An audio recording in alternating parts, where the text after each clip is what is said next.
Au nom du Père et du Fils et du Saint-Esprit. Amen. Ô viens Esprit Saint, ouvre nos intelligences pour comprendre le message de l'Écriture sainte et le mettre en pratique. Amen. Évangile de Jésus-Christ selon saint Marc. En ce temps-là, Jacques et Jean, les fils de Zébédée, s'approchèrent de Jésus et lui disent: Maître, ce que nous allons te demander, nous deviendrons que tu le fasses pour nous. Il leur dit: Que voulez-vous que je fasse pour vous? Ils leur répondirent: Donne-nous de siéger, un à ta droite et l'autre à ta gauche, dans ta gloire. Jésus leur dit: Vous ne saviez pas ce que vous demandez. Pouvez-vous boire la coupe que je vais boire, être baptisé du baptême dans lequel je vais être plongé? Il leur dit: Nous le pouvons. Jésus leur dit: La coupe que je veux boire, vous le boirez, et vous serez baptisés du baptême dans lequel je veux être plongé. Quant à siéger à ma droite ou à ma gauche, ce n'est pas par moi de accorder. Il y a ce pour que cela est préparé. Les 10 autres qui avaient attendu se mirent à se indigner contre Jacques et Jean.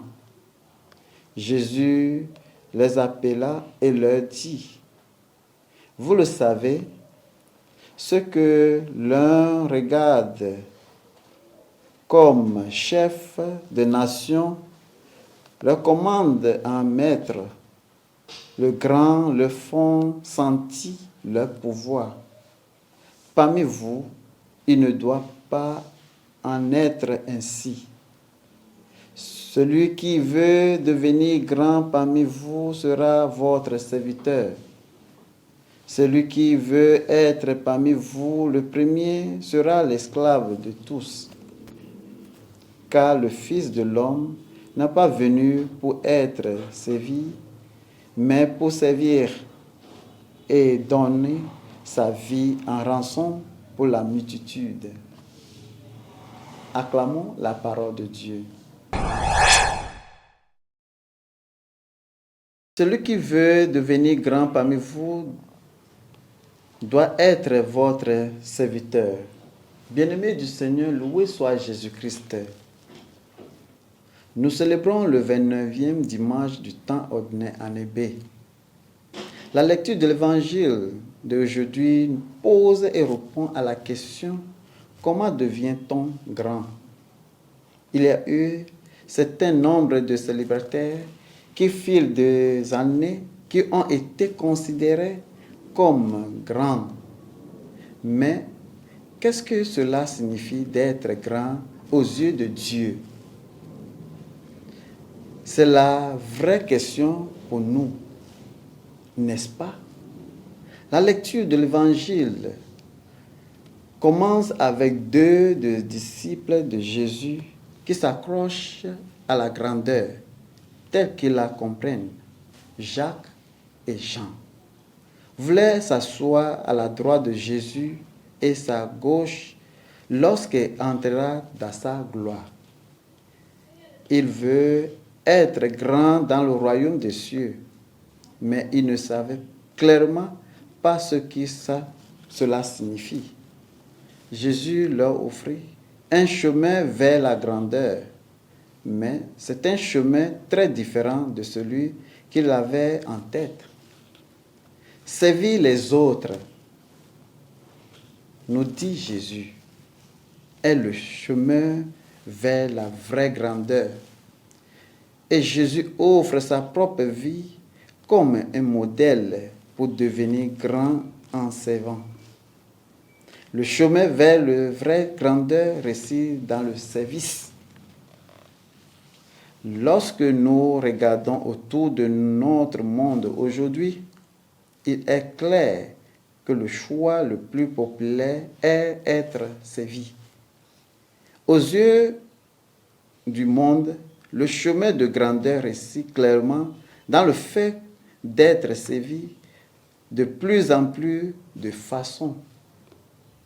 Bien-aimés du Seigneur, le fait est que d'être servi par les autres pour nous mettre à l'aise, mais cela ne semble pas nous rendre heureux.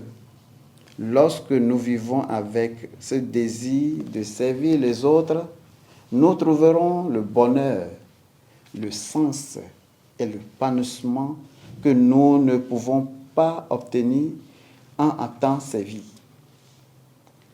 Bien-aimés du Seigneur, prions pour chercher un chemin simple comme notre Sauveur et Mère Thérèse de Calcutta, en exprimant cette vérité puissante comme elle l'a exprimée dans son livre.